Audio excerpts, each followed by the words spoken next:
감사합니다. 예. 치료하면 치시고 안 치려보시지 마세요. 예, 감사합니다. 예.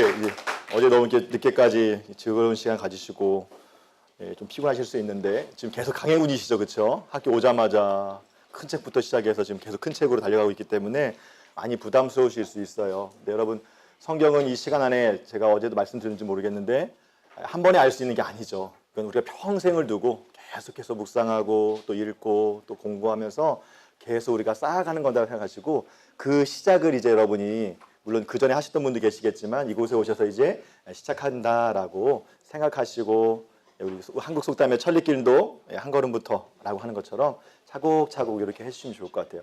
혹시 들으시다가 중간에 이해가 안 되시거나 또는 이게 무슨 말인지 잘 모르겠습니다 하면 질문해 주셔도 좋을 것 같아요. 제가 말을 빨리 하기 때문에 언제 끊어야 될지 이 타이밍을 못 잡는 분들 계신데, 그냥 손만 들어주시면 제가 보고 질문을 받도록 하겠습니다. 아니면 쉬는 시간 이용하셔서 해주셔도 좋을 것 같기도 하고요.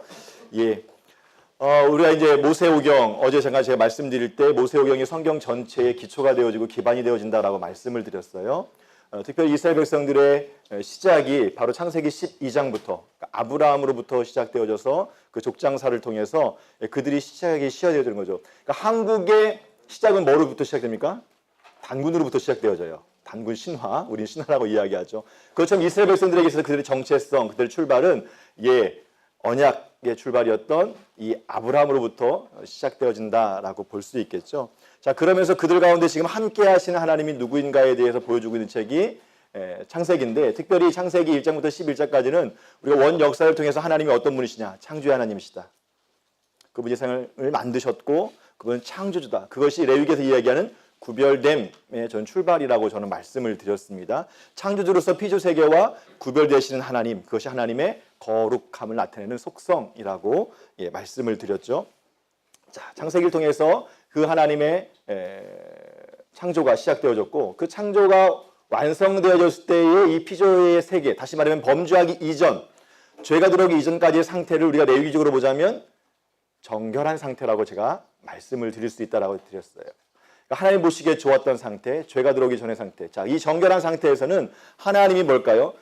피조세계 밖에 계셨던 그보다 더 크신 그 하나님이 이 피조세계 안으로 찾아오셔서 그 에덴 동산을 뭘까요? 함께 거니시면서 동행했다라고 말씀을 드렸습니다. 동행하면서 그와 함께했던 첫사람 아담에게 주었던 명령이 뭐냐면 경작하라는 거예요. 이 경작하라는 것은 생육하고 번성한 땅에 충만하고 다스려라라고 하는 이 부분에 포함되어진 내용이라고 볼 수 있겠죠. 그러니까 경작이라는 단어는 아바드라고 하는 단어인데 노동이에요. 그러니까 달라의 단어 원래 의미를 보자면 노동. 자, 근데 하나님과 함께 그 임재, 거룩하신 하나님이 동산에 임재하시면서 아담이 했던 그 모든 일들이 다 아바드인데, 여러분 범죄 이후 쫓겨나서 했던 일이나 범죄 이전에 했던 일이나 뭘까요? 양태가 바뀌지 않아요. 똑같은 노동을 했어요. 수고하고 땀을 흘리는 건요, 범죄하기 이전에 했던 일이에요. 그런데 그 전까지는 뭘까요? 하나님과의 그 교제 가운데 있었기 때문에, 그분의 관계 안에 있었기 때문에 그것은 노동이 아니라 뭐가 되는 겁니까? 영적인 의미로 예배가 되어지는 것이죠. 그래서 이 아바드라고 하는 단어가 보통 일과 연관되어질 때는 노동이라고 하는 단어로 사용되어지지만, 레위기 안에서 보게 되어지면 하나님을 섬기는 예법 가운데 들어가지면 예배라고 하는 단어로도 번역되어져요. 그러니까 하나님의 임재 가운데 하나님의 사람들이 하는 모든 행동들은 뭘까요? 모든 노동들은 예배가 되는 거예요. 여러분 웍두티도 뭘까요? 예배예요. 그런 논리에서, 그런 원리에서 하나님의 임재 가운데 기도하고 시작해서 하나님 주신 마음을 가지고 하나님 주신 이 세상을 뭐예요? 경작하는 거죠. 그래서 이 삶이 뭘까요? 단순히 노력하고 노력하는 시간이 아니라 노동, 예배가 되어진다라는 것들 우리가 이 안에서 영적으로 도출할 수 있겠죠. 자, 그렇지만 범죄 이후로 하나님 관계가 단절되어지니까 그가 했던 모든 수고는 뭐가 되는 거예요? 노동이 아닌 노역이 되는 거예요. 먹고 살기 위해서 해야 되는 그 노역이 돼버린 거죠. 만약에 범죄하기 전에 이미 하와가 아이를 출산했다고 한다면 뭘까요? 그건 축복이고 기쁨이었어요. 물론 그 뒤에도 출생하면 기쁨이고 또 생명이 연장되어지는 것이죠. 바뀐 건 뭐가 있나요? 그러니까 하나님과 관계가 있느냐 없느냐라고 하는 부분들을 말씀하고 있다라고 하는 것이죠. 자, 그 역사가 쭉 이어져 오다가 홍수 심판이 있게 되어지고, 자, 그러면서 하나님께서 계속해서 여러분 이제 창세기 앞에 보게 되어지면 족보를 통해서 뭘 나옵니까? 하나님이 선택한 사람의 의로운 계보와 그렇지 않은 사람의 계보들이 쭉 나오죠. 그 계보의 끝자락에 가면 아브람이라고 하는 셈의 후손인 아브람이 나오게 되어지고, 그 아브람이 이제 아브라함으로 바뀌어지는 것들을 우리가 볼 수 있습니다. 자, 그래서 창세기 안에는 무엇입니까? 이 아브라함을 통해서 하나님께서 이제 홍수를 심판하는 것처럼 재창조하지 않고 무지개 약속 때문에 어떻게 합니까? 새로운 구원의 계획을 세우시는데 그 구원의 계획이 제가 그냥 어제 얘기했던 것처럼 제사장 나라 프로젝트라고 말씀을 드렸어요. 그러니까 하나님이, 우리는 이 역사를 지나와서 지금 이 신약의 관점에서 성경의 역사를 바라보니까 아, 하나님이 이런 구속의 역사를 이끌어가고 있구나라는 것들을 우리가 이 성경을 통해서 볼 수 있는 거예요. 물론 그 당시에 살았던 사람들은 뭘까요? 잘 모르죠. 근데 히브리서 기자는 11장에 보게 되죠. 믿음으로 아브라함은, 믿음으로 모세는, 믿음으로 하면서 볼까요? 이걸 보았다라고 고백하고 있죠. 자, 그런 가정 가운데 이제 무엇입니까? 족장의 역사가 시작되어지죠. 아브람과 이삭과 야곱 그리고 이제 요셉으로 그 계보가 연결되어지는데 아브람부터 시작되어집니다. 이 족장과 언약을 맺는데 12장에 우리가 잘 알고 있는 것처럼 그를 부르시죠. 복의 근원으로 삼아주셨고 통로로 삼아주셨습니다. 너를 저주하는 자에게 내가 저주하고 너를 축복하는 자에게 내가 축복하겠다. 그런 언약을 주셨고 약속을 주셨음에도 불구하고 이 은혜의 언약이죠. 근데 이 아브라함이 뭘까요? 신뢰하지 못했어요. 그래서 15장 가면 어떻게 됩니까? 다시 한번 횃불 언약을 맺으시면서 뭐예요? 큰 땅을 주겠고 큰 민족을 이루겠다. 또 이게 안 되니까 17장에 가서 뭐예요? 할례 언약을 맺으시면서 언약의 표징으로서 할례를 맺게 하고 자 이게 징표야 라고 하면서 뭘까요? 다시 한번 하나님 나라의 씨에 대한 약속들을 허락하시죠. 자, 이것들이 계속 이어져서 출애굽기에서 뭘까요? 성취되어진 것들을 보여줍니다. 출애굽기 주제에서는 하나님의 언약 백성을 뭐예요? 구원하시는 구원자이신 하나님의 것들이 그 사역이 많이 부각되어지고 강조되어지고 그 역사 가운데 이제 개인과 맺었던 이 언약이 이제는 민족과 맺는 언약으로 바뀌어지는 것이고 이 민족과 맺는 언약 자체가 갖고 있는 특성은 뭐냐면 이제 하나님의 나라로서 뭘까요? 어느 정도 모습을 갖춰가고 있다라고 여러분이 보시면 좋을 것 같아요. 한 나라의 구성 요소가 뭘까요? 구성 요소가 백성이죠. 그리고 영토가 있어야 되고요. 주권이 있어야 돼요. 주권이라고 하는 건 뭘까요? 이제 신명에 나오는 것처럼 하나님의 통치와 다스림이에요. 그렇다면 백성이 필요한데 그것은 이미 출애굽기를 통해서 볼 때에 60만 명, 200만 명 이상 되어지는 이스라엘 백성들, 그 거룩한 씨, 하나님의 나라의 백성들이 준비가 되어졌고 영토는 이제 가나안 땅이죠. 그건 여호수아를 통해서 여러분이 더 자세히 보시게 되어질 겁니다. 자, 요때 보게 되어지면 하나님께서 시내산에서 언약을 맺는다라는 거예요. 여러분 언약이 뭐냐면 아무 관계가 없는 사람 말이죠. 이 계약을 맺음을 통해서 뭐예요? 관계를 맺는 거예요. 예를 들자면 여기 부부 계시잖아요. 남편과 아내예요. 타문화죠, 그렇죠? 타문화권 선교예요. 자라온 과정이 틀리고 언어가 틀리고 이 언어는 한국말이 아니라 표현하는 방식이 틀려요. 자, 다른 사람들인데 이 결혼, 다시 말하면 이 계약을 통해서 어떻게 되는 거예요? 부부관계가 맺어졌어요. 다른 신학적 표현을 보자면 입양, 우리가 양자의 영을 받았다는 표현을 쓰잖아요. 그러니까 하나님과 우리 혈통적으로 관계가 없어요. 근데 뭐예요? 새 언약으로 말미암아 뭐예요? 양자의 개념이 성립되어진 거죠. 그것 중에서 무엇입니까? 부자 관계로 이렇게 맺어지는 거예요. 자, 이와 마찬가지로 하나님의 나라로서 뭐예요? 형성을 갖기 위해서 하나님이 주인이 되어주시고 이 백성 간에 무엇을 맺습니까? 조약을 맺음을 통해서 봉신이죠. 종주권 언약이라는 것을 출애굽기 때 배우셨을 겁니다. 통해서 이제 하나님의 나라로서의 형태가 이제 관계 가운데 성립되어진다라고 하는 걸 우리가 보았습니다. 출애굽기에서 성막이 만들어지고 이 성막의 의미는 하나님이 당신의 백성들과 뭐예요? 이제 왕으로서 좌정하셔서 함께 하시겠다라고 하는 의미가 담겨져 있는 거죠. 다시 창세기로 돌아가면 동행하시겠다. 왜냐하면 하나님의 안식의 목적은 뭘까요? 창세기 2장에서 끝난다고 한다면 계속 하나님과 뭘까요? 친밀한 관계 안에서 동행하는 거예요. 친밀한 하나님의 영광을 바라보고 하나님의 그 교제 가운데 나가서 그 앞에 영화로움을 맛보는 그 상태가 계속 유지되는 것이 안식의 상태라고 할 수 있죠. 그래서 그것을 이루기 위해서 성막을 만들게 하시고 본인이 찾아오십니다. 자, 그래서 이제 하나님이 이 인간한테 찾아오셔서 마치 에덴이죠. 그러니까 인간 최초의 성소는 에덴 동산이라고 한다면 그 다음에 보여주는 성소는 성막이라고 볼 수 있어요. 그러니까 성소의 조건은 뭡니까? 그렇죠. 하나님의 임재 유무예요. 그러니까 성소를 바른 말로 바꾸면 하나님의 나라라고 바꿀 수 있겠고 이걸 우리가 한자로 바꾸면 천국이에요. 그러니까 성경에 나오는 에덴 동산, 성막, 성전, 그 다음에 장막이 되신 예수님도 나타낼 수 있겠고요. 그 다음에 교회, 그리고 새하늘과 새 땅이라고 하는 이 모든 성소들의 조건은 뭐냐면 하나님의 임재 유무라는 거예요. 그러니까 하나님 이스라엘 백성과 함께 해야만 하나님의 백성들이 뭘까요? 그들이 구별되어진다라고 하는 것이죠. 그래서 하나님과 함께하기 위한 조건이 뭐냐면 그들이 정결함을 유지하는 것. 창세기에 처음 만들었던 것처럼 온전한 상태를 유지하는 것. 그래야만 뭐예요? 하나님이 그들 가운데 함께 거하셔서 동행할 수 있기 때문에 그렇습니다. 그래서 성막을 만들게 하시고 바로 무엇입니까? 하나님과 이스라엘 백성이 동행하기 위해서 그 동행의 조건을 유지하도록 하기 위한 법을 주었어요.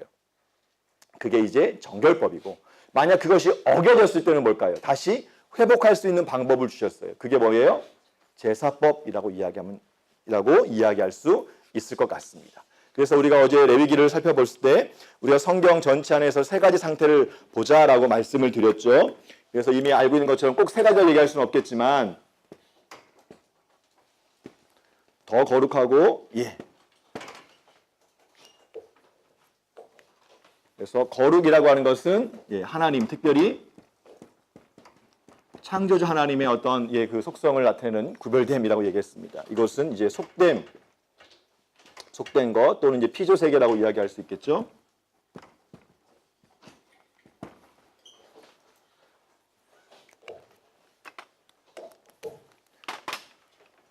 처음에 여러분 창조될 때 보면 혼돈하고 공허하고 흑암 가운데 있었다라는 것을 우리가 레위기적 상태로 보자면 뭘까요? 부정한 상태인 거예요. 자, 이곳에 하나님이 어떻게 하셨습니까? 혼돈한 곳에 질서, 경계를 정하시고요. 채워 넣으시고요. 빛을 비추신 건 뭘까요? 다시 정결한 상태로 회복하는 거죠. 그러니까 이런 관점으로 우리가 모세오경뿐만 아니라 성경 전체에서 우리가 보시면 좋을 것 같아요. 그래서 하나님이 시내의 산에서 언약을 맺으면서 그들을 부르신 구원한 출애굽한 목적이 뭐냐라고 이야기했을 때 출애굽기 19장 5절 6절 말씀을 보시면 내 소유 내 백성 관계에 들어오게 되어지고 제사장 나라라고 하는 사명을 주었다고 말씀을 드렸습니다. 그래서 제사장 나라가 되기 위해서는 뭘까요? 그들의 상태는 정결함을 늘 유지해야 되는 거예요. 왜냐하면 그래야만 거룩한 하나님이 그들 가운데 임재하시는 거예요. 과거 에덴에 임재하셨고 거니셨던 하나님이 지금 현재 무엇입니까? 성막 가운데 임재하셔서 그들과 함께 광야를 가고 가나안 땅에 뭐예요? 좌정하셔서 하나님 통치하시는 새 에덴을 만들기를 원하시는 것이 뭘까요? 하나님이 아브라함을 선택하고 이스라엘 민족을 언약을 맺음을 통해서 제사장 나라를 삼으신 목적이라는 것이죠. 자, 그 과정 가운데 우리가 레위기를 통해서 볼 때 그럼 어떻게 정결함을 유지할 것인가? 여러분 출애굽기 19장에 보게 되어지면 그들이 언약을 맺을 때 어떤 예식을 치르죠? 아직 레위기법이 주어지기 전이긴 하지만 몸을 씻고 옷을 깨끗하게 빨아 입습니다. 이것은 레위기로 보자면 정결 예식을 치른 거예요. 자, 그리고 언약이 체결되어졌어요.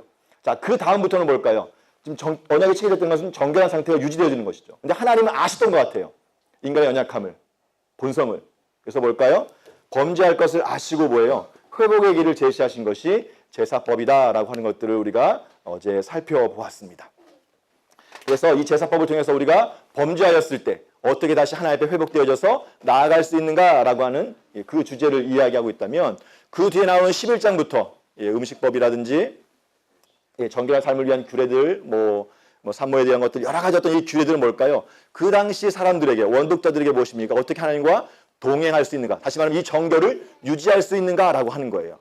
이 법을 지키면 너희가 정결한 상태이다라는 것을 하나님께서 뭐예요? 인정해 주시겠다는 거죠. 그렇지만 될 수 있다 없다? 없다. 그럼 다시 뭐예요? 회복하는 방법으로 제사를 드려라. 왜? 그래야만 내가 너희와 동행할 수 있기 때문에. 그래서 뭐예요? 내가 너희와 동행함을 통해서 가나안 땅에 들어가고 그곳에서 나의 나라 에덴 같은 동산을 다시 한번 회복시키시고 그래서 무엇입니까? 하나님 나라가 되어져서 내가 너희를 축복함을 통해서 열방이 돌아오게 하는 것. 이게 하나님의 구속개혁, 구속계획, 구원 계획이에요. 근데 그 사명을 이스라엘 백성들이 이제 여러분 뒤에 보게 되면 역사를 통해 볼 때에 제대로 이해하지 못했던 것 같아요. 자기들을 선택받은 선민이라는 의식 가운데 빠져서 자기들만 구원받은 백성이라는 자가당착에 빠져 있는 거죠. 그래서 그 사명을 잃어버리고 나라의 길을 걷기 시작합니다. 그래서 하나님께서 어쩔 수 없이 뭐예요? 그들의 그 지위를 폐위시키고 다시 뭐예요? 새로운 제사장을 준비합니다. 인간을 찾아보니까 이 세상에는 없다라는 것이죠. 그래서 본인 인간의 몸을 이 땅에 오셨고 친히 제물을 드리셔서 모든 대속을 이루셨다라고 하는 것. 조금 이따 우리 히브리서를 통해서 다시 한 번 더 살펴보도록 하겠습니다. 자, 그런 과정 가운데 지금 이 레위기 안에서는요. 어떻게 하나님 앞에 이 거룩함, 이 구별됨, 하나님의 백성으로서 이 정결함을 유지할 것인가에 대한 것들을 쭉 말씀드린다고 얘기했어요. 그래서 우리가 어제 5대 제사를 살펴보았습니다. 번제, 소제, 화목제, 속죄제와 속건제라는 것들을 우리가 살펴보았죠. 자, 기본적으로 이 제사 가운데 가장 중요한 건 뭡니까? 소제를 제외하고 제물에게 안수하는 것이 여러분 중요한 영적 원리라고 말씀을 드렸어요. 왜 안수를 하냐? 이 안수의 의미는 뭐냐면 죄의 전가와 이 제물이 뭐예요? 나와 동일시되어지는 두 가지 의미가 함께 있다라고 말씀을 드렸습니다. 그래서 이 제물이 죽고 피를 뿌리고 각이 떼어지고 껍질이 벗겨지고 각이 떼이고 불살라지는 게 뭘까요? 결국 나의 죄가 뭐예요? 죽고 죄인인 내가 죽고 각이 떠져서 온전히 정화되어진다라고 하는 것. 그래서 제물에게 요구되어지는 상태가 있습니다.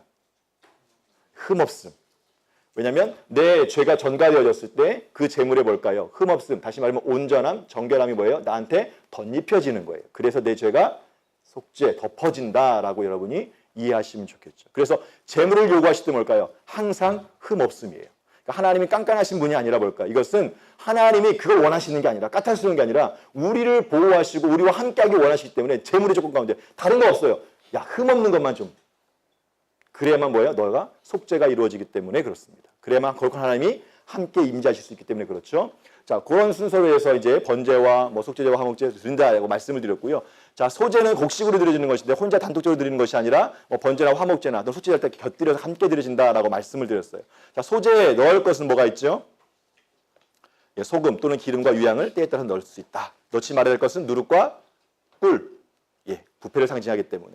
그리고 소제의 특징은 뭘까요? 한 움큼만 취해서 기념으로 하나님 앞에 드리고 나머지는 제사장의 소유, 분깃이 되어진다라는 걸 말씀드렸습니다. 자, 화목제물 같은 경우에는요. 전체 다 드리는 게 아니라 기름과 콩팥, 커플, 이런 간에 있는 커플들을 하나님 앞에 취해서 드리고 나머지는 어떻게 드린 거예요? 제사장과 제사자가 함께 나눈다. 그래서 수평적 나눔의 제사 의미가 있다라고 말씀을 드렸습니다. 그래서 오른쪽 뒷다리라든지 가슴 같은 경우는 요제와 거제를 올려드려서 하나님 앞에 올려드리고 그것을 제사장이 분깃으로 취한다라고 하는 것. 어렵지 않으시죠? 자, 속죄제는 죄의 문제를 해결하게 드리는 제사고 반드시 뭐예요? 전체 다 드린다라고 하는 것이고 이 죄는 진영 밖에서 더러운 것이기 때문에 드린다라는 거. 속건제는 뭘까요? 배상, 손해에 대한 배상에 대한 제사다라고 보시면 되겠고 특징적인 건 뭘까요? 5분의 1을 더해서 이 정도만 우리가 알고 있으면 돼요. 그 다음에 그 뒤에 나오는 것처럼 제사장은 이런 것들을 분깃으로 받는다는 것도 좀 더 설명되어져 있고요. 자, 그리고 나서 8장에 제사장 위임식이 이루어지고 그리고 나서 9장에 첫 제사가 임하게 되어지죠. 첫 제사를 드리게 되어질 때 하나님의 영광이 임함을 통해서 그 불이 뭐예요? 번제단에 확 내렸죠. 자, 그리고 나서 그 10장에 보게 되어지면 나답과 아비후가 잘못된 불을 들여서 죽게 되어지죠. 그리고 나서 제사장의 규례가 언급되어집니다. 자, 그리고 이제 11장에 가서 우리가 어제 배웠던 것처럼 정한 짐승과 부정한 짐승에 대한 것들을 얘기하죠. 그러니까 먹을 수 있는 것과 먹지 못할 것에 대한 것들. 그것은 뭘까요? 이스라엘 백성들이 그냥 지키면 되는 거예요. 여기 어떤 영적인 원리가 있냐 없냐 이거 우리가 좀 구별되는 것들을 좀 찾아볼 수는 있겠지만 그 제물 자체가 아니면 그 짐승 자체가 어떤 의미가 있거나 어떤 효력이 있다라고 보기는 어렵다라고 보시면 되겠고 하나님이 이렇게 해라라고 하는 단순한 명령으로 좀 우리가 이해하시면서 보시면 좋을 것 같아요. 자, 그렇다고 한다면 이 정결법을 통해서 하나님께서 요구하신 건 뭘까요? 하나님이 창조주로서 구별되었기 때문에 이 피조세계 안에서 뭘까요? 하나님의 언약 백성인 이스라엘이 뭘까요? 세상 사람들, 이 가나안 사람들과 구별됨을 보여줄 건 뭐냐면 그들이 하나님 주신 십계명, 이 계명을 지키는 것도 있겠지만 또 그들에게 주어진 이 정결법을 지키는 그러니까 삶의 양태, 신학적 용어로 얘기하면 맞는지 모르겠지만 경건의 모양이라고 보시면 좋을 것 같아요.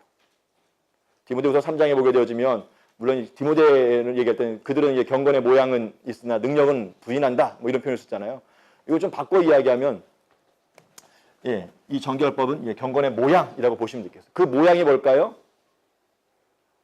구별됨을 나타내는 거예요. 물론 이 모양 안에는 뭐가 있어야 될 거예요?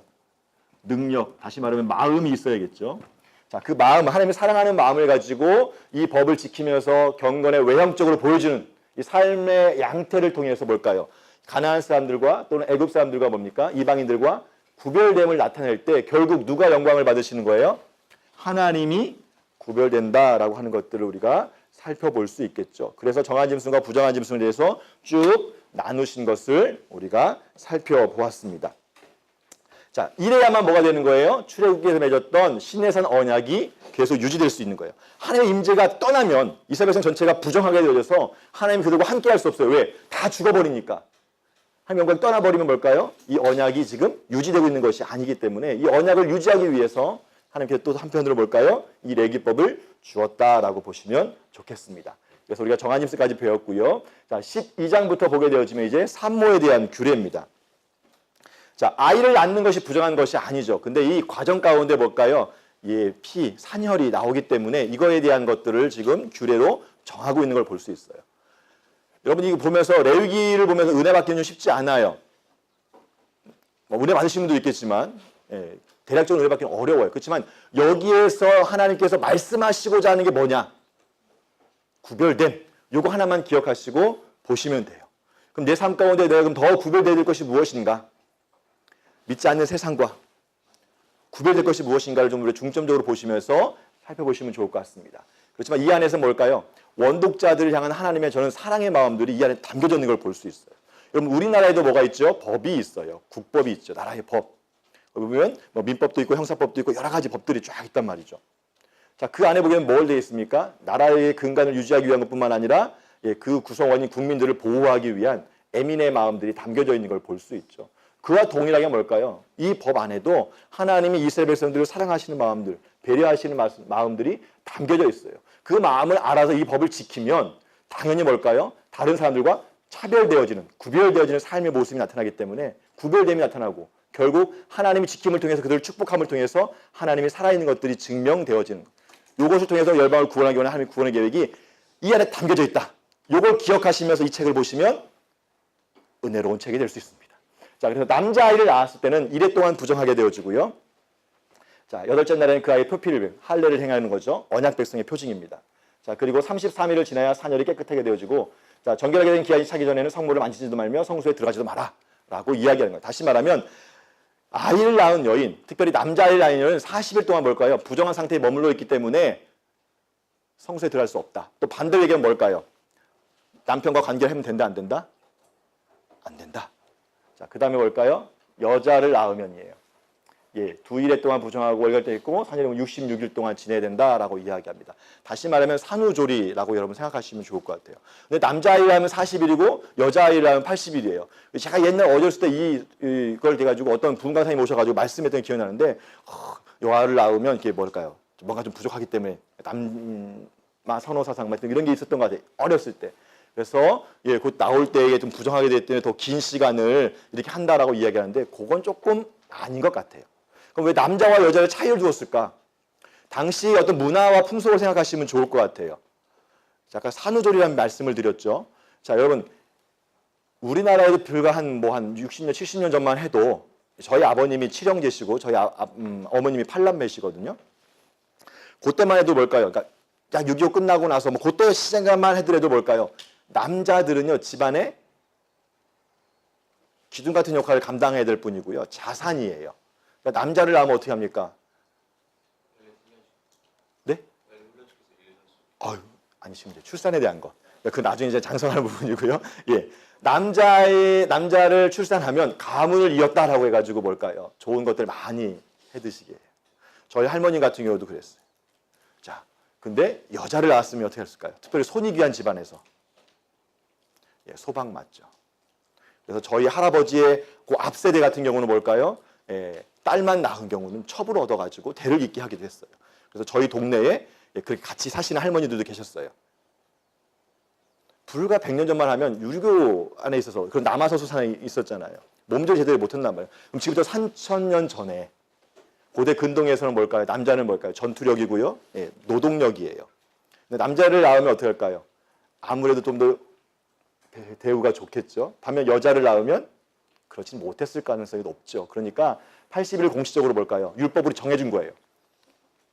요즘 예 저희들 이제 나라에도 그거 있잖아요. 출산휴가나 이런 것들. 요즘 우리 이 세대에도 좀 쉽지 않은데 이미 30년 전에 하나님께서 이 법을 통해서 뭘까요? 예, 공식적으로 40일 동안은 부정하니까. 이 부정한 게 뭘까요? 진짜 나빠서 부정하다는 게 아니라 그 의미가 함께 담겨지는 것 같아요. 이게 제 생각이에요. 그래서 이 기간을 통해서 몸조리할 수 있도록 회복할 수 있는 시간들을 저는 보장하지 않았나. 그래서 뭘까요? 예, 여자를 비록 출산했다 할지라도 보호하기 원하며 상의 마음이 담겨 있다라고 볼 수 있겠죠. 자, 요 기간이 끝나고 나면 번제와 속죄제를 이렇게 드려서 뭘까요? 정결 의식을 치러라라고 하는 것들을 볼 수 있어요. 자, 힘에 못 미치면 어떻게 됩니까? 산비둘기 2마리나 집비둘기 새끼 2마리도 드려도 된다라고 이야기하는 거죠. 그래서 하나는 번제로, 하나는 속죄제물로 드리도록 했다. 그렇게 하면 정결하게 되어진다라고 말씀하고 있는 걸 볼 수 있습니다. 자, 13장 가면 이제 나병, 다시 말하면 문둥병을 얘기하는 게 아니라 피부병에 관한 거예요. 그래서 나병의 피부 증세, 흰점, 흰털, 무름욱함, 흰점, 흰털, 생살도둑, 흰점, 붉은색 반점, 흰점, 머리 수염, 흰점. 자, 요런 증상들이에요. 자, 여러분 민수기 때도 배우시겠지만 출애굽에 나온 사람들이 대략 200만 명 또는 300만 명 따지면 이들이 광야에서 진을 쳤어요. 자, 그러면 이 진, 다시 말하면 텐트를 쳤을 텐데 그 텐트의 간격이 어떻게 됐을까요? 10m씩 확보해주면서 방음 잘 되도록. 아니죠. 따닥따닥 붙여 있었을 것이에요. 자, 그런 가운데 피부, 그러니까 전염이 되어지는 피부병 생기면 어떻게 될까요? 공동체 전체에 확산되어지죠. 지금 수두가 요즘 초등학교도 유행이거든요. 그럼 학교 못 나오게 해요. 격리 조치하죠. 무슨 말씀인지 아시겠죠? 자, 그런 위생학적 관점에서 보자면 이런 증상이 있을 때 이걸 다 제사장이 판별하게 해가지고 처방은 뭐예요? 격리예요. 그래서 요 진영 안에 있지 않고 따로 격리 수용. 그래서 그 기간이 끝나고 증상이 완화될 때까지 뭐예요? 격리 수용했다가 끝나고 나면 뭘까요? 제사를 통해서 다시 공동체 안에 들어오도록 했다라는 것이죠. 그래서 부정한 가운데 하나님의 성소를 침범하지 않도록 하기 위한 것이고 공동체를 보호하기 위해서 이런 피부병에 대한 규례를 말씀하셨다라고 보시면 되겠습니다. 자, 그래서 보게 되어지면 이런 증세들이 쭉 나오죠. 자, 이렇게 나오면 이런 것들은 뭘까요? 부정하니까 진 밖으로 나가야 된다라고 하는 걸 볼 수 있습니다. 자, 그 다음에 이제 어루러기에 대한 것들이 또 나와요. 불구스름하면 어루러기다. 그냥 문둥, 그러니까 전염시되어진 피부병이 아니라 그냥 몸 안에 우리가 아는 것처럼 뽀드락지 같은 거 나는 거예요. 그럼 어떻게 돼요? 이거 정결한 거다라는 것들을 누가 판단해 준다? 제사장이 판단해 주겠죠. 그러면 정한 거예요. 자, 또 하나 대머리예요. 속상하죠. 저도 머리 빠지고 있어가지고 자, 머리털이 빠지면 그건 대머리니까 정해요. 머리 빠진다고 부정해지면 안 됩니다. 저도 좀 부정해지고 있는 상태예요. 근데 문제는 뭐냐면 머리가 빠진데 거기에 뭐가 나오는 거예요? 붉은 흰색 피부 병이 생기는 거예요. 자, 그럴 경우는 뭐예요? 나병과 같은 거니까 부정하다. 그러니까 머리는 생리적 현상이니까 이건 괜찮지만 그 빠진 위에 뭐가 나는 거예요? 전염되어진 피부병이 생기면 그거는 부정한 거다라고 이야기하고 계신 거죠. 자, 그 다음에 나병 환자는 뭘까요? 아, 내 피부병이 뭐예요? 이게 전염시 될 것 같아 라고 자기가 발견했어요. 제일 먼저 누가 볼 수 있어요? 내가 볼 수 있고 가족이 볼 수 있죠. 그럼 어떻게 됩니까? 롯을 찍고 머리를 풀고 윗니스를 가르며 외치며 부정하다 부정하다 하는 거예요. 부정하다 외치다 있는 거예요. 이 말은 뭘까요? 자, 부정과 정결이 만나면 뭡니까? 전이가 되어지죠. 오염이 되어지죠. 그러니까 뭐예요? 공동체를 보호하기 위해서 반드시 뭐예요? 피부병이 발견을 갔다? 아직 의심이 된다? 그럼 난 부정하다 외친 다음에 어디로 가야 되는 거예요? 제사장한테 가는 거죠. 정말 이게 나병인지 아니면 그냥 어루럭인지 판별해 주세요. 이거 나병이네? 그럼 뭐예요? 격리? 그렇지 않으면 뭘까요? 그냥 어루럭이야. 진영에서 살 수 있겠죠. 그래서 병 있는 날 동안은 늘 부정할 것이면 그 부정한 자 혼자 살 때 진영 밖에서 살 것이다 라고 이야기합니다. 왜 진영 밖으로 보내느냐라고 하는 것도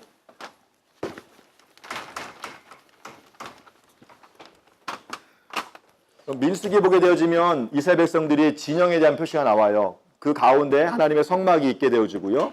그 다음에 동서남북으로 3개씩 그래서 12지파가 쭉 진영을 갖추게 되어지고 이 중간에 제사장 그룹이 함께하게 됩니다. 여기에 이제 모세와 아론의 진영이 있고요. 그 다음에 고앗, 무라리, 게르소온이라고 하는 이 레위인들이 해서 하나님 앞으로 이스라엘 백성들이 침범하지 못하도록 진치게 합니다. 자, 그러면 여러분 볼게요. 자, 레위기의 거룩, 정결, 부정이라고 하는 것은 꼭 그런 건 아니지만 자, 선막 하나님이 계신 곳은 거룩한 곳이에요. 자, 이스라엘 백성 진영 전체는 뭘까요? 정결한 곳이에요. 그러면 하나님이 뭘까요? 이 정결한 곳에 임재하실 수 있어요. 이해하시겠죠? 근데 여기서 아까 같은 이런 나병이나 피부병이 발생되어져요. 그럼 부정이잖아요. 자, 부정과 이 거룩이 함께 만날 수 있습니까? 없습니까? 없죠. 그럼 깨지니까 진영 밖으로 내보내서 어떤 한 곳 또는 어떤 장소 정해서 이 부정을 격리하는 거죠. 그래서 이 공동체를 보호하고 또 이 부정한 사람들을 뭐예요? 보호하는 거죠. 그래서 치료가 되어지면 다시 제사를 통해서 정결 의식을 통해서 이 진영 안에 돌아와서 정결을 회복하는 이 삶의 양태를 갖게 했다라는 거죠. 이걸 통해서 보여주는 것은 뭡니까? 하나님이 이들 가운데 함께하기를 원하신다라고 하는 것들을 볼 수 있죠. 그래서 하나님께서 이렇게 자세하게 설명하고 있다라고 보시면 좋겠습니다. 자, 그 다음에 의복, 옷에 곰팡이가 날 수도 있겠죠. 자, 그럼 어떻게 됩니까? 어렵지 않아요. 여러분, 가죽옷 같은 거 여러분 겨울에 탁 넣어놨다가 여름 지나고 나서 이제 겨울에 가을에 입으려고 딱 꺼내면 어떻게 돼 있죠? 저희 어머님 표현은 탁 나 있어요. 거기에 이제 곰팡이 피어 있기도 하고, 그래서 뭐 콜드크림으로 빠르기도 하고, 정 안 되면 뭐예요? 세탁소에 보내가지고 빠는 거죠. 그와 동일하게 보시면 돼요. 자, 의복에 나병이 났어요. 그럼 1차 뭐예요? 빨아가지고 한번 7일 동안 놔둬봤어요. 재발해요. 그럼 뭐예요? 에이, 그럼 확산되는 게 안 되겠다. 부정하니까 불살나요. 변하지 않으면 어떻게 돼요? 색점이 났는데 이 색점도 바뀌지 않고 계속 그대로 있어요. 그럼 불살아요. 재발도 불사르고. 그런데 빨았더니 뭐예요? 벗겨지고 괜찮아져. 그럼 뭐예요? 정결해진 거니까 다시 입을 수 있다라는 거죠. 이것은 털옷, 배옷이 가죽으로 만든 것에 발생한 색점이 정함과 부정한 것에 대한 진단을 하는 규례다. 그래서 옷도 뭐예요? 구별되게 입어라 라고 하는 것들이 보여주죠. 여러분, 이스라엘 백성들이 의복이 많을까요? 그렇지 않겠죠. 저희처럼 옷장에 옷이 막 계절별로 있지는 않을 거예요. 몇 번 안 되는 거지만 그럼에도 불구하고 뭘까요? 공동체를 보호하기 위해서 이런 규정들을 해준 걸 볼 수 있습니다. 자, 이렇게 정결들이 판별된 다음에 좀 지나고 격리되어져서 다시 뭐예요? 회복되어졌어요. 그러면 어떻게 합니까? 제사장은 회복되어지는 과정이에요. 진영 밖에 나가서 환자를 진찰해요. 자, 그러면 이 환자가 진영 밖에 있을 때 이 사람들은 어떻게 살까요? 혼자 알아서 그냥 땅 파먹고 살까요? 아니죠. 가족들이 뭡니까? 음식들을 계속 제공해주고, 야, 오늘 좀 괜찮냐? 이렇게 놓고 와가지고 정리되니까. 오늘은 좀 괜찮아졌어? 예, 이제 좀 들어가는 것 같아요. 아, 좀 나았네요. 그래? 그럼 누가 가는 거예요? 가족이 가서 제사장, 얼마 전에 우리 아들이 나갔는데 괜찮아졌답니다. 환멸해 주세요. 그럼 제사장이 가서 어떻게 하는 거예요? 나병 환자를 진찰하겠죠. 그래서 요렇게 예물을 준비해가지고요. 정결함을 입은 자에게 7번, 완전수죠. 정결함을 입었다라고 이제 뿌리게 되어지고, 살아있는 새는 들에 놓게 되어지고, 그래서 나서 뭡니까? 옷을 빨고, 털을 밀고, 물로 몸을 씻는다. 일반적인 정화 작업을, 정결 예식을 치르는 거죠. 그리고 나서 진영 안에 들어와서 바로 자기 안에 들어가는 게 아니라 뭘까요? 또 7일 동안 또 머물러요. 더 이게 또 재발되는지 안 되는지 또 확인하는 거죠. 그래서 무엇입니까? 재발되지 않으면 다시 한번 뭡니까? 머리털과 수염과 눈썹을 다 밀고 옷을 빨고 몸을 물레 씻다. 이게 정결 의식을 치르게 되어지죠. 자, 그리고 8일째 되는 날 어떻게 합니까? 요런 제물을 준비합니다. 속죄제와 번제와 속건제를 위해서 또 소제 이런 것들 준비해서 하나님 앞에 쭉 드리게 되어지죠. 제사장은 뭘까요? 번제와 소제 제단을 드려서 그를 위해 속죄할지니라 라고 말씀하고 있습니다. 자, 근데 문제는 또 가난한 사람이 있다라는 거예요. 그럼 어떻게 합니까? 2차 정결의식 치를 때 요렇게 그래서 이런 제물을 드리고 제사장이 정결의식을 치르도록 해라 라고 얘기하는 거예요. 자, 이런 거 하나 보면 우리가 막 숨이 딱딱 막히시는 분이 있어요. 꼭 이렇게까지 해야 되나? 근데요, 이건 정말 하나님의 사랑이라는 걸 우리가 알 수 있어요. 여러분, 우리 안에 법이 없다면, 우리 안에 어떤 규칙이나 룰이 없다면 어떻게 될까요? 자기 소견에 옳은 대로 사사기 나오는 것처럼 내 마음대로 할 수 있다는 거예요. 그러면 이 공동체가 어떻게 될까요? 깨어질 수밖에 없는 거예요. 이런 피부병 하나, 어떤 이런 것들이 하나 확산되기 시작하면 난리도 아닌 거예요.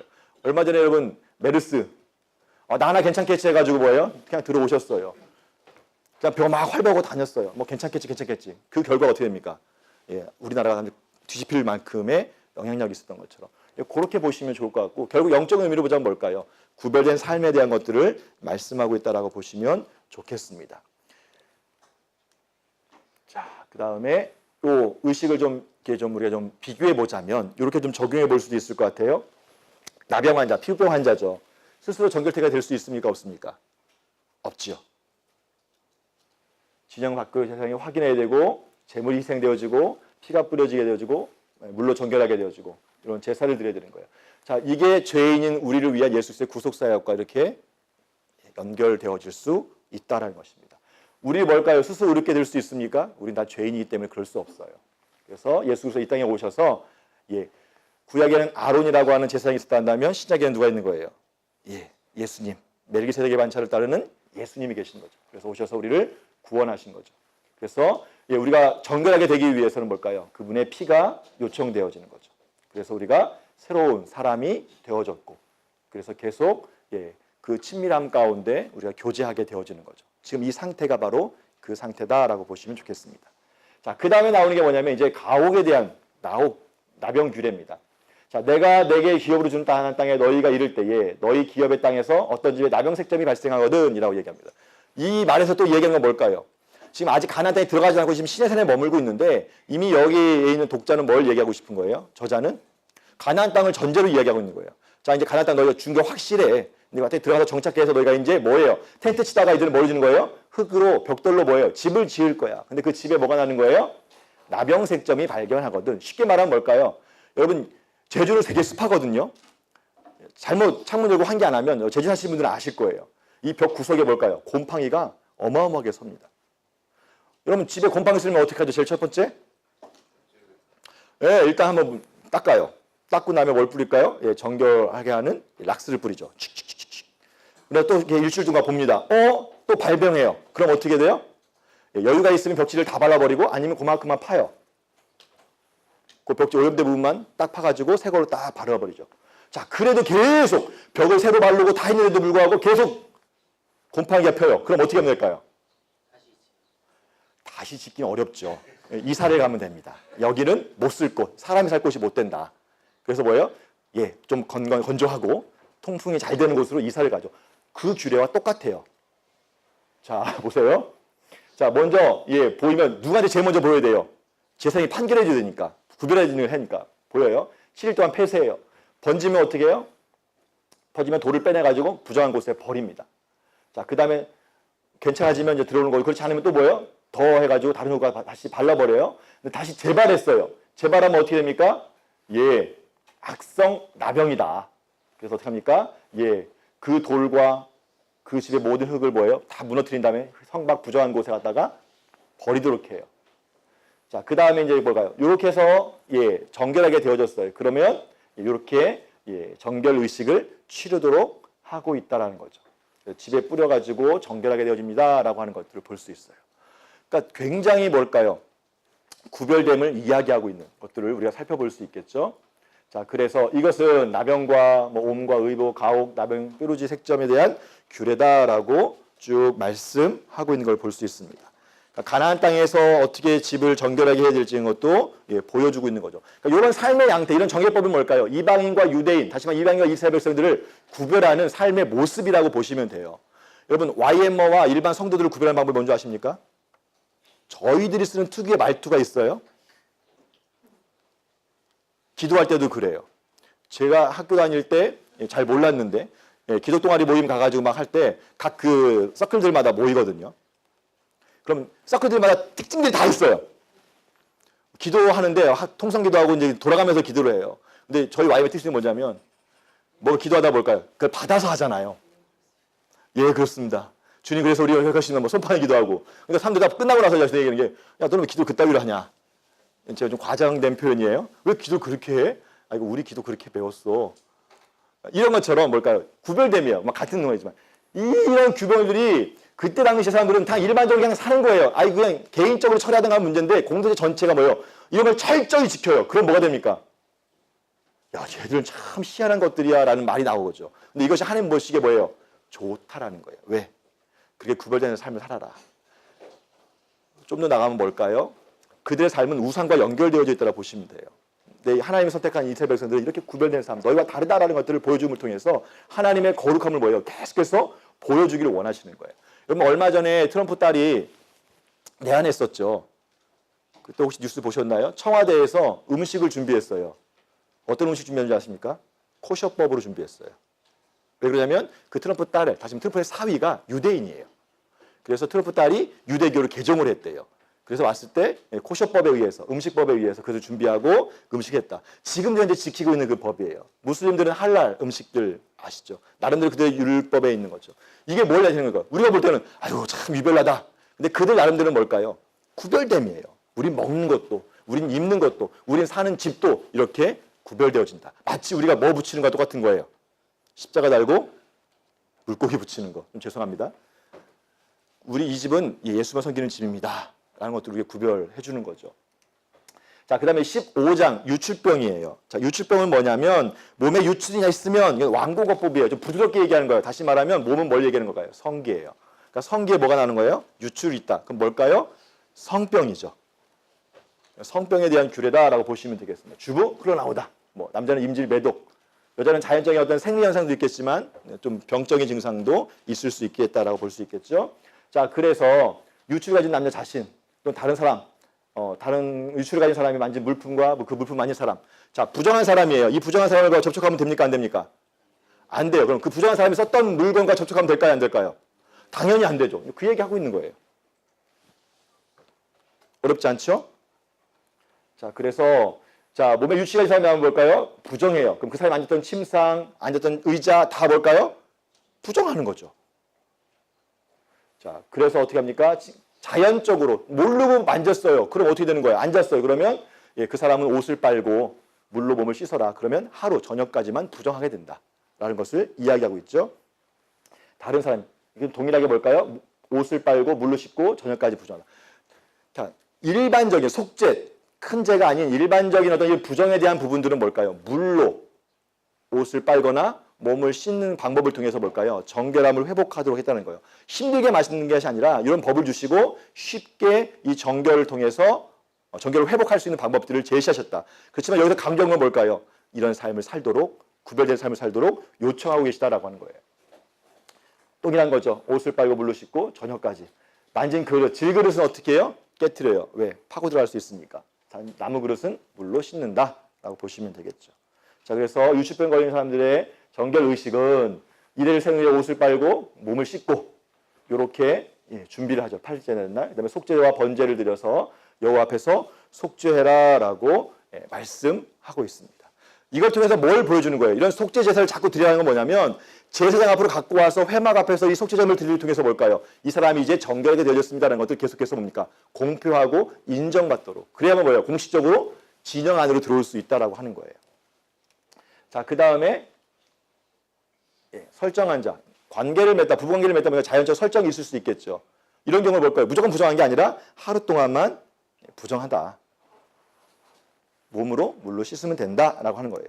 자, 여인의 유출에 대한 경우입니다. 자연적인 것은 뭘까요? 그 7일 동안만 불결하고요. 그 다음에 뭘까요? 만지는 자마다 다 부정하다라고 이야기해요. 자, 그리고 누웠던 자들은 다 부정하다. 7일 동안 만지면 안 된다.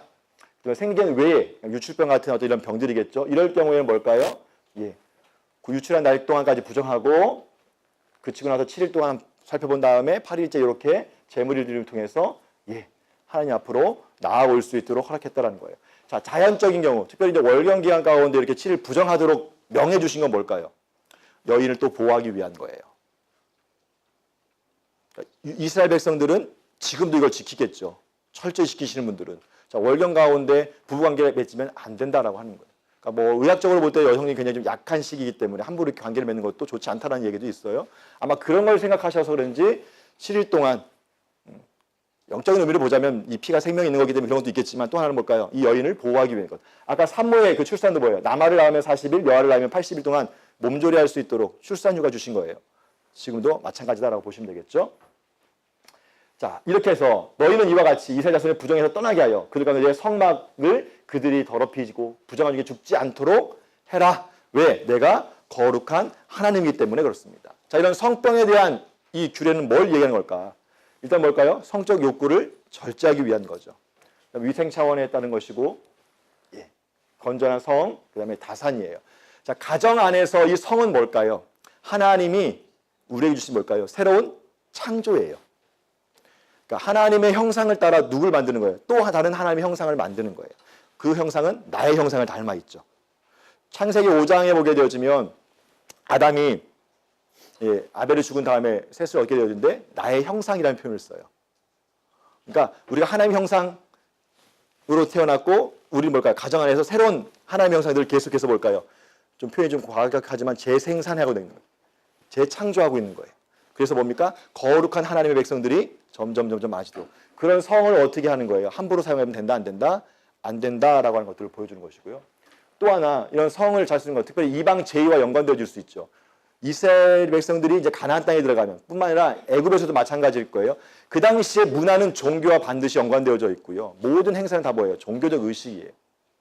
그 안에 특별히 어떤 게 있냐면 그 신을 달래기 위해서 여사제들 또는 선지자 창기들과 뭐예요? 관계함을 통해서 그 신을 달랜다라고 하는 예배 의식이 들어가 있다는 거죠. 이런 개념이 없다면 뭘까요? 성을 통해서 나도 좋고 신도 좋고 이런 문란함들을 뭐예요?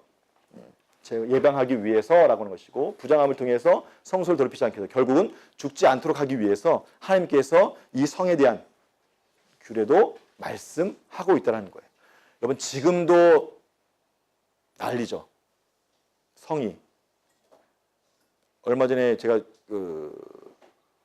얼마 전에 며칠 전이구나 뉴스를 보니까 굉장히 쇼미더미니에 나왔던 15살짜리 래퍼 그 친구가 이야기하는 이야기 혹시 제가 지금 아직 미성년자인데도 불구하고 관계를 맺었다. 미성의 여이겠죠. 근데 이게 지금 보면서 보니까 그래서 쭉 조사해봤어요. 요즘 청소년들의 성관계 여의것들 보니까 초등학교 6학년 때 비로 한 35% 정도가 그 조사했던 그 안에 35% 정도가 이미 성관계를 맺는데 초등학교 한 6학년, 5, 6학년 때 제가 그거 깜짝 놀랐어요. 와 아이들의 성의식이 이렇구나. 근데 여러분 이게 고대 근동이 뭘까요? 이 자체가 없는 거예요. 소위 말하면 남자들, 힘 있는 남자들이 여인을 함부로 할 수 있다는 거예요. 그러다 보면 뭘까요? 나만 이런 게 아니라 그 공동체 이런 것들이 또 전염되어질 수 있는 부분들 그 공동체를 보호하기 위한 것. 근데 오늘날 우리가 그러면 어떻게 이 부분을 가지고 적용할 것인가? 우리 공동체 가운데 청소년이나 다음 세대를 위해서 성에 대한 의식을 어떻게 가질 것인가? 단순히 예방 차원으로 콘돔 끼고 해라 이렇게 얘기할 거냐? 아니 이 성이 주는 의미가 무엇이냐는 것을 우리가 좀 가르쳐야 되는 거예요. 먼저 가정에서. 약간 자녀들도 있었고 저도 가정에 자녀가 있거든요. 제가 장담을 못 하겠어요. 제 딸이 어떻게 될지. 그래 늘 이야기하고 주의 주고 하지만 보면서 요즘 이제 커가면서 초등학교 때까지 믿었거든요. 근데 요즘 행태를 보니까 못 믿겠어요. 그래서 이제 제발 무슨 일이 있으면 엄마 아빠한테 얘기해라. 딴짓거리 하지 말고. 이렇게 지금 이야기하고 있어요. 이게 현재 우리의 실태. 혼전 순결에 대해서 이야기하는 게 제가 제 딸한테 얘기했다가 왜요? 왜 그렇게 해야 되는데요? 엄마 아빠는요? 이게 참 쉽지 않더라고요. 우리가 교회에서 또 공동체 안에서 가정 안에서 어떻게 할 것인지에 대해서 좀 고민해 보시면 좋을 것 같아요. 자, 그다음에 16장입니다. 16장은 우리가 이제 이 레위기 안에서 어떻게 보면 가장 중요하다라고 얘기할 수 있는 대속죄일에 대한 규례가 언급되어지고 있는 걸 볼 수 있어요. 자, 10장까지 나답과 아비후가 잘못된 물을 드리고 나서 이 레위기의 16장에 나와 있는 대속죄일 규례가 정해진 걸 볼 수 있어요. 자, 아론의 두 아들이 여호와 앞에 나아가다가 죽은 후에 10장 1절부터 7절까지 있었던 사건이죠. 분향한 뒤에 이 대속죄일 규례가 아론에게 모세에게 뭐예요? 알려지게 된 거예요. 그런데 저자는 의도적으로 뭘까요? 그 사이에 정결법을 집어넣고 있고 또 대속죄를 이야기하고 나서 그 뒤에 또 뭐예요? 정결법을 이야기하고 있다는 거예요. 자, 그럼 대속죄를 갖고 있는 의미가 무엇이냐라고 하는 것들을 우리가 좀 더 살펴볼 수 있습니다. 자, 1장부터 7장까지 이 5대 제사는 뭘까요? 개인이 속죄할 수 있는 방법이에요. 죄인 앞에 나갈 수 있는 방법이라고 한다면 대속죄일은 뭘까요? 이스라엘 백성 전체가 하나님 앞에 어떻게 나갈 것인가? 그래서 1년에 한 날을 정해서 개인이 죄를 정했으면 번제와 소제와 화목제와 속건제와 속죄제를 통해서 너희가 하나님 앞에 나와라 라고 이야기한다면 이스라엘 백성 전체는 뭘까요? 한 날을 하나님 딱 기념하셔가지고 이 날은 뭘까요? 이날은 너희 모든 죄를 내가 다 속죄해 줄 거야. 뿐만 아니라 뭘까요? 성전 기물을 정화하는 날이에요. 이스라엘 백성 전체의 죄를 대속하고 그 피를 다시 성전 기물들, 번제단부터 시작해서 기물의 뿌림을 통해서 뭘까요? 이 기물이 정화되어지는. 그래서 뭘까요? 이것이 끝나져야만 다음에 개인적으로 또 뭐예요? 번제와 소제와 화목제와 속건제와 속죄제를 드릴 수 있도록 하나님께서 이 제사법을 허락하셨다는 거죠. 그러니까 1년 동안 번제단에 뿌려진 이 피가 너무 많기 때문에 번제단의 능력을 잃었다 이런 의미가 아니라 한 날을 정해서 이제는 전체 죄를 내가 속해주고 이 기물을 정화시킴을 통해서 다시 너희가 내 앞에 나올 수 있도록 개인적으로 나올 수 있도록 이 규례를 허락하겠다라고 말씀하시고 있는 거죠. 자, 그래서 아론에게 이르라 성소 휘장 앞 법궤 속죄소 앞에 아무 때나 들어오지 말라. 왜? 나답가비가 잘못된 물을 들여 죽었으니까 너도 함부로 들어오지 말라. 지성산에 들어올 때는 뭐예요? 1년에 한 날 내가 정한 날만 들어와라. 왜? 괜히 내 거룩을 침범해서 죽지 않도록 하기 위해서죠. 자, 언약궤 모형이라고 볼 수 있겠고요. 하나님이 이 속죄소 쉬운 자 위에서 말씀하시고 만나시겠다라고 이야기하셨죠. 자, 그래서 이제 하나님께서 숫송아지와 순양으로 이제 3절을 보게 되면 번제를 제사장 아론을 위해서 드리게 하고 옷으로는 이제 거룩한 세마포 속옷과 속바지와 세마포 띠와 세마포 관 그리고 그 몸을 물로 씻게 하지요. 자, 보게 되었으면 화려했던 그 겉옷이 없어요. 방울 달린 옷이라든지 에봇. 이 속죄일의 특성상 화려한 것들을 맞지 않기 때문에 거룩함, 순결함을 상징하는 세마포 옷을 입고 세마포 관을 쓰고 들어오는 것들을 우리가 볼 수 있겠죠. 그래서 아론을 위해서 숫송아지와 순양으로 이스라엘 백성 전체를 위해서 순년소 2마리와 순양. 순년소 2마리 가운데 하나는 제비 뽑아서 어떻게 하는 겁니까? 속죄 제물로 하나는 아사셀로 광야로 보낸다. 이미 다 아시는 내용이에요. 자, 그래서 아론 자기를 위해서 숫송아지를 드리고 그래서 지성소에 들어가서 먼저 볼까요? 분향을 통해서 그 성소를 가득 채우게 하고요. 속죄소 위에 그 피를 뿌리죠. 자기 죄를 위한. 두 번째 들어가서 세 번째는 뭘까요? 이 순념소의 피를 잡고 다시 지성소 안에 들어가서 이스라엘 백성 전체를 위해서 속죄하게 되어집니다. 자, 그리고 그것을 갖고 나와서 어떻게 합니까? 7번 이스라엘 백성들 앞에서 그 제단, 번제단에 뭐예요? 바르게 하죠. 그래서 이 뭐예요? 이 번제단을 다시 정화시키는 작업을 합니다. 그리고 나서 그 가운데 한 마리 염소는 뭘까요? 아론이 이스라엘 백성 전체를 대표해서 머리에 손을 얹고 안수함을 통해서 뭘까요? 이스라엘 백성 전체의 죄를 짊어지게 해서 광야로 내어보내요. 자, 그래서 이것을 아사셀에게 보낸다라고, 아사셀을 위하여라고 이야기해요. 이 아사셀은 뭘 상징하는 거냐? 한 4가지 견해가 있어요. 첫 번째, 이 아사셀은 귀신의 왕 사단을 상징한다라고 하는 전통적 견해가 있습니다. 그러면 조금 말이 안 돼요. 하나는 하나님을 위해서, 하나는 그럼 사단을 위해서 드린다? 이건 조금 맞지 않는 것 같다라는 생각이 들고요. 또는 이 아사셀이 어떤 광야의 한 지역을 의미한다. 근데 생각해보면 광야의 한 지역이면 이스라엘 백성들이 이렇게 행진하고 움직일 텐데 그럼 대속제일 때마다 그 장소에 와야 되잖아요. 이것도 조금 뭔가 맞지 않는다라고 우리가 주장할 수 있겠죠. 세 번째가 뭐냐면 그냥 광야로 내보내주는 이 순년소 자체를 아사셀이라고 이야기한다. 왜냐하면 에즈라고 하는 것이 염소고 아잘이라고 하는 단어가 이것이 내보내다는 거예요. 내보내진 염소 에즈 아잘 해가지고 이게 아사셀로 바뀐 거다라고 보시는 견해가 있고요. 또 하나는 뭐냐면 제거되다라고 하는 거예요.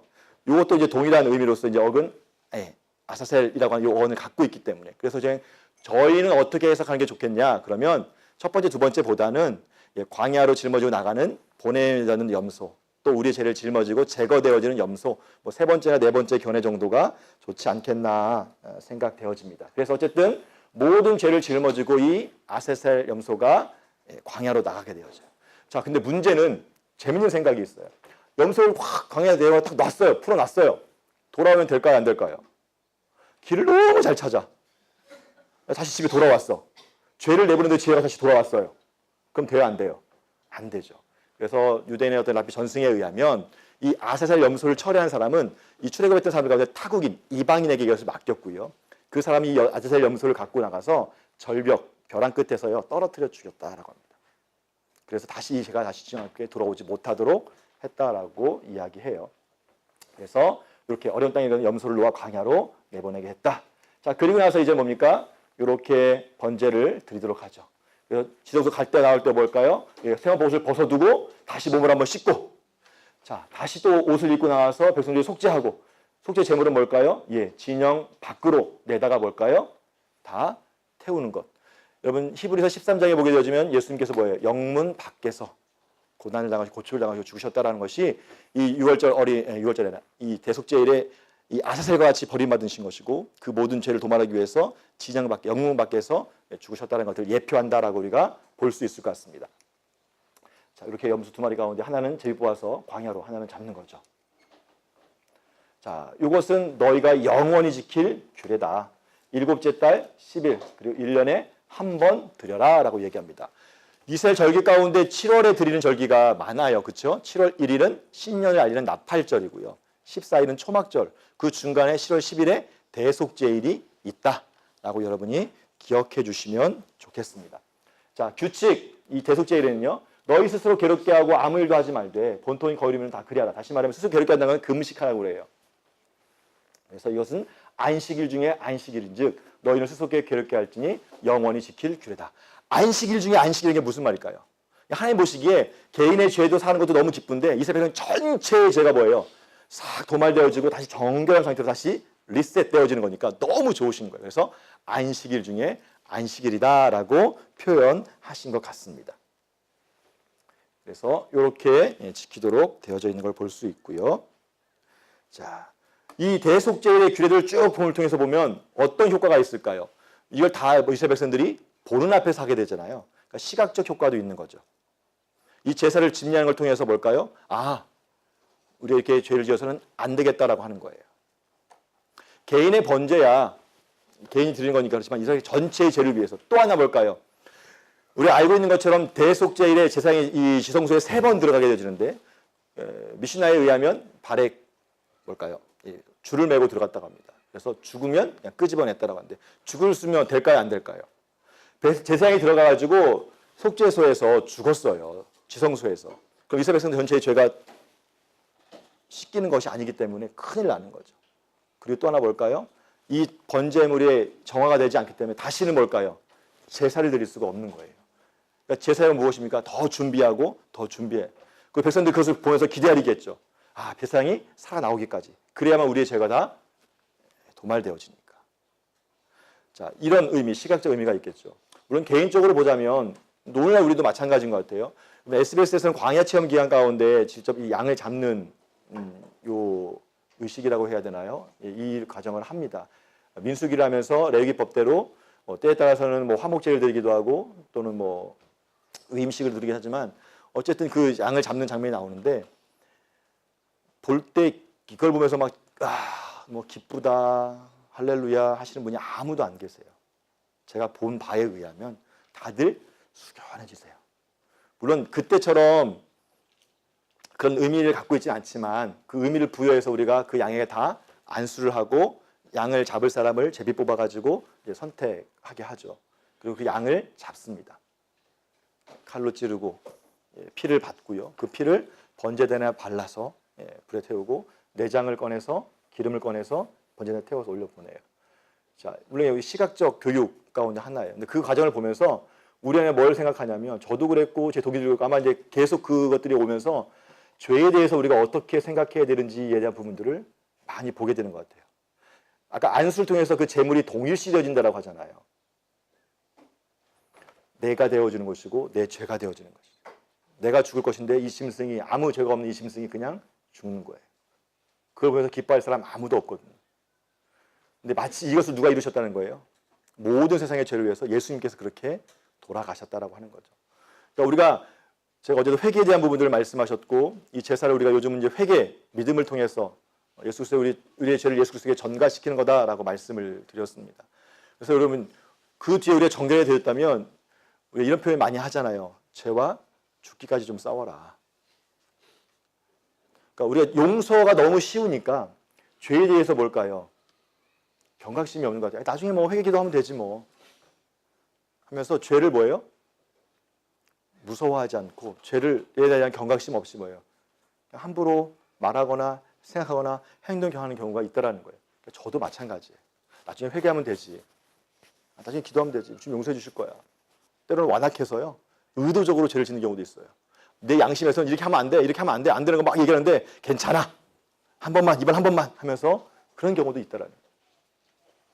그것이 성적이든 아니면 재정적이든 관계든 뭐 여러 가지 것들 안에 이런 것들이 다 있을 수 있다는 거죠. 그래서 여러분 이 대속죄를 통해서 나중에 히브리서를 통해서 우리도 한 번 더 보게 될 텐데 예수님께서 어떻게 이것들을 완성하셨는지를 좀 보셨으면 좋겠습니다. 자, 이렇게 해서 하나님께서 이스라엘 백성 전체의 죄를 대속해 주시고 성정을 정화시키는 대속죄의 규례가 끝나게 되어진다라는 것. 결국 이걸 통해서 보는 건 무엇입니까? 예, 하나님 앞에서 정결함을 유지하게 되어지는 것이다 라고 보시면 좋겠습니다. 우리에게 영원한 아스라 되신 예수 그리스도, 늘 언제나 우리가 감사하고 그분의 가신 그 발자취를 따라가는 것들이 우리 삶에 필요하다라고 볼 수 있겠습니다. 자, 그 다음부터 이제 17장부터 또 이제 정결 의식에 대한 것들을 또 한번 이야기합니다. 그래서 다니엘 성소에 대한 규례와 피에 대한 규례를 말씀하고 있는 것들을 볼 수 있어요. 다시 말하면 공식적인 목적으로 재물을 잡는 거, 먹기 위해서 뭘까요? 화목재물이에요. 또 하나 뭐냐면 식용으로 먹기 위해서 짐승을 잡을 때는 어디예요? 함부로 나가서 잡지 말고 하나님 앞에 나와서 제사장한테 보이고 이 회막 안에서 잡아라 라고 이야기합니다. 그것이 이제 8절, 9절 나오는 다니엘 성소에 대한 제정이에요. 그래서 성막 앞에서 잡고 하나님 앞에 갖고 와서 화목제물을 드리고 제사장 그 피를 제단에 뿌려서 향기로운 냄새가 되도록 해라라고 말씀하고 있습니다. 다시 말하면 하나님 앞에 예물 드리지 않고 제물을 잡으면 된다 안 된다? 안 된다. 이건 뭘 방지하기 위한 걸까요? 우상 숭배를 방지하기 위한 거예요. 왜냐하면 이집트에서 이미 뭘까요? 이제 뒤에 나오겠지만 그들이 옛날 음탕하게 섬겼던 단적인 예예요. 순염소. 우리가 그리스 신화에 보면 판신이라고 있어요. 옛날에 사탄 숭배해가지고 염소 이렇게 해가지고 이렇게 머리 나오잖아요. 그게 판신인데 생식기를 주관하는 신이에요. 그러니까 번성과 번영의 신입니다. 그러니까 내가 많은 자녀를 낳고 싶으면 뭐예요? 이 판신 섬기러 가는 거예요. 근데 그 안에 뭐예요? 이런 재물들을 바치겠죠. 피를 드리겠죠. 근데 이스라엘 백성들은 출애굽했음에도 불구하고 언약을 맺었음에도 불구하고 뭐예요? 옛 습관이 남아있을 수 있다는 거예요. 그러니까 하나님께서 단순히 뭐예요? 재물을 잡으려고는 어디예요? 반드시 회막 안에 가져와서 내가 보는 앞에서 잡아라. 그것이 공식적으로 화목제물이든 아니면 너희가 식용으로 먹기 위해 도축하는 것이라도 반드시 제사장에 보이고 여기에서 뭐예요? 피를 흘려라 라고 말씀하고 있다는 거죠. 이런 것들이 있기 때문에 앞으로 들어가서도 마찬가지다라고 하는 것들을 우리가 살펴볼 수 있습니다. 자, 피에 대한 규례예요. 피를 먹지 마라. 왜? 피에는 뭐예요? 생명이 있기 때문이에요. 그래서 우리가 속죄나 제물을 드릴 때 뭘까요? 안수함을 통해서 죄를 전가시키고 동일시하는 이유가 뭐냐면 이거예요. 그 피가 생명과 일체이기 때문에. 그러니까 하나님이 레위기에서 말씀해 주시는데 이 제사를 왜 그러면 피를 드리게 되느냐? 왜 제물 대신 잡느냐? 그러면 피에 생명이 있고요. 이 생명의 피에 있기 때문에 피가 죄를 속죄하게 하고 그 생명과 내가 일체가 되어지는 것이기 때문에. 그래서 피를 함부로 먹으면 된다 안 된다? 안 된다라고 하는 규례를 하나님께서 강력하게 말씀하고 있는 걸 볼 수 있습니다. 그래서 피를 먹는 자는 뭐예요? 반드시 끊어지게 될 것이다 라고 하는 것들을 말씀하고 있습니다. 그래서 짐승으로 대한 규례. 자, 찢겨져 죽은 것들 이런 것들이 있어요. 자, 만지면 됩니다. 아닙니까? 안 되는데 어쩔 수 없이 만지게 됐어요? 그러면 부정하게 되어져요. 반드시 옷을 물로 빨아라. 그렇지 않으면 뭘까요? 그 죄를 네가 담당하게 될 거다. 죽게 될 것이다. 부정하게 될 것이다 라고 하는 것들을 말씀하고 있는 걸 볼 수 있습니다. 사체를 가까이 하게 됨을 통해서 부정하게 된 사람은 어떻게 합니까? 반드시 물을 씻어서 정결의식을 행하도록 하나님께서 말씀하고 있는 것이죠. 자, 이걸 통해서 알 수 있는 건 뭐냐면 하나님이 이렇게 하지 마라 규칙만 말씀하신 게 아니라 어겼을 경우에 회복할 수 있는 길을 제시하셨어요. 다시 말하면 제가 어제 얘기 드렸죠. 좀 부끄러운 얘기지만 지금 나가! 이 말의 의미는 뭐예요? 나가지 말라는 얘기죠. 이 얘기 하면 혼날 거야 라고 하는 의미는 뭘까요? 하지 말라는 의미고 이렇게 할 경우에 혼날 거예요. 이 의미는 뭘까요? 하지 말고 혹 했을 경우에 뭘까요? 아빠 찾아와. 내가 한번 용서해 줄게 라고 하는 그 의미가 담겨져 있는 거죠. 다시 말하면 이런 정결의식을 법을 이야기하고 정결을 회복할 수 있는 방법들을 제시하신 것은 하나님께서 뭐예요? 은혜를 베푸신 거라고 볼 수 있어요. 근데 이걸 지키지 않는 것들은 뭘까요? 그 죄를 담당한다. 하나님 은혜를 베풀었음에도 불구하고 은혜를 저버리는 거예요. 민수기에 보게 되어지면 불뱀이 물렸을 때 뭐예요? 노뱀을 매달았어요. 봐라! 은혜를 베풀었어요. 근데 불순종해서 뭐예요? 안 봤죠. 그런 사람은 다 죽었어요. 자, 그럼 지금 뭘까요? 예수님의 십자가가 우리 앞에 있습니다. 예수의 십자가 통해서 우리가 뭐예요? 정결하게 되어질 수 있고요. 우리가 대속을 이룰 수 있고 우리가 구원받을 수 있다라고 제시했음에도 불구하고 뭘까요? 그 은혜를 저버린 일들이 믿지 않는 사람들에게 있다는 거예요. 또 오늘날 우리도 마찬가지일 수 있어요. 죄에 대해서 우리가 무감각해지고 죄에 대해서 우리가 탐닉하기 시작하면 타협하기 시작하면 십자가 앞에 있음에도 불구하고 뭘까요? 그 은혜를 저버리는 행동들을 할 수 있더라고요. 그래서 우리가 이 은혜를 저버리지 않고 늘 이 회복할 수 있는 방법으로 나갔으면 좋겠습니다. 저희가 한 15분 정도 쉬고 이어서 하도록 하겠습니다.